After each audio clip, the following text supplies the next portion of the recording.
Happy New Year and welcome into this Green Screen Forecast. Your host Alvin Kamau. As yes, January did start on that mild note as we started off the early portions of 2026 with that classic January thaw. But I'm talking to you about what's next and if we see that trend continuing or if we see that cold air make a comeback. So let's get started. First Green Screen Forecast of the year with those temperature trends from the Climate Prediction Center. Looking at that 6 to 10 day temperature outlook that takes us from the mid to almost latter portions of January. And you see those colder colors making a comeback, which is what we would want if you are a snow lover like me, especially over the southeastern portion of the U.S. and especially over parts of Georgia and even the panhandle of Florida where confidence is pretty high. For us here in Missouri and Illinois, we see that we're leaning just below normal, and our normal highs for this time of the year are near that 40-degree mark, but they're continuing to go upward as we've started off a new year. Then going out west, like if you're going on 70, you're like, oh my goodness, what's going on here, Alvin?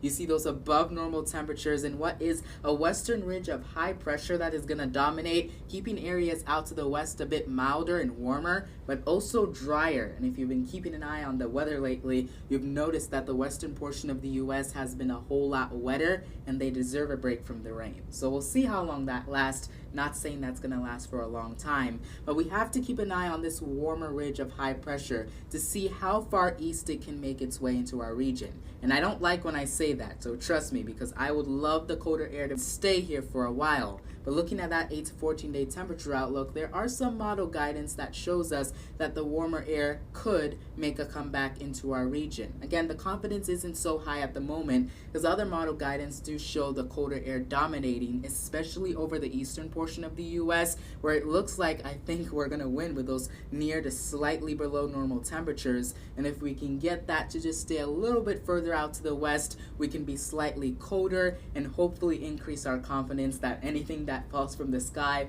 will come in the form as snow. But of course, if it's warmer, that's not going to be the case. So we're going to have to see how far east this makes a comeback, and hopefully it doesn't and stays a bit farther out to the west so we can see that negative phase take place and get those colder temperatures back into the region. So I'm hoping for that comeback, and it definitely is a possibility getting into those latter portions of January. Now looking at that extended long-range outlook, the 3 to 4 week temperature outlook, which I don't normally show, but I've enjoyed showing it over my last few videos, finalizing 2025 and starting this new year. And you've noticed that it's showing about the same thing. Those warmer temperatures out to the west. For our region, that would be near normal temperatures. And then the northeastern portion of the U.S. is where those below normal temperatures are being favored. And that is where I think we're going to win over the next few weeks with those colder temperatures and hopefully increased chances for snow for you guys up to the northeast. For us here in Missouri and Illinois, again, seeing us right in between. It's really going to depend on how far east that warmer ridge of high pressure can move in versus the colder temperatures, which is what I want, which is what you want. If you want some more snow or more snow days, teachers that might be watching, we would want that colder air to move into our region and keep those warmer temperatures out to the west. That is something I'm going to be keeping an eye on, and again, like I just said, is a possibility getting into late January. And looking at this graphic that I've showed several times in the last few videos, starting January, we couldn't even find the cold. It was all locked up in Canada.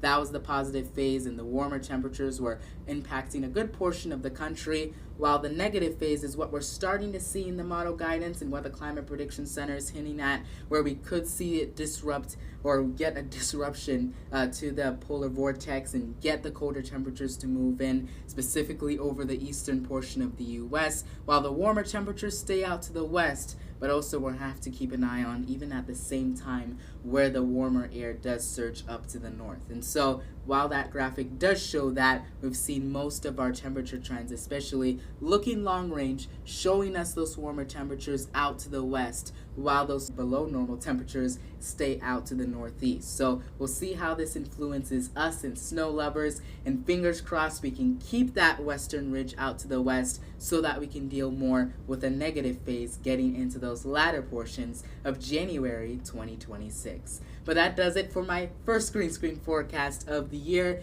Make sure you download Twitter or X, whatever you want to call it, to follow me for those weather updates. And I understand not everyone has X, but if you have Instagram, you can follow me there on Weather with Alvin. I'm also on Threads as well. And I know if you don't like using social media, you don't even have to make yourself on there as a public person. You can hide yourself on there while still getting my weather updates. If whatever you want to do to satisfy yourself so that you can still get my weather updates, as I hope that every single one of them have something to do with these images, which is snow. Hopefully we can do that before we transition to spring. And just so that you know it, yeah, we are in that weak La Nina, but eventually we're going to transition into our neutral mode and also El Nino. So that's going to be very interesting as we get into the spring times of 2026 and how that might influence severe weather season down the road. But that's down the road. Right now we're focused on winter, hoping we can get more snow before the month ends,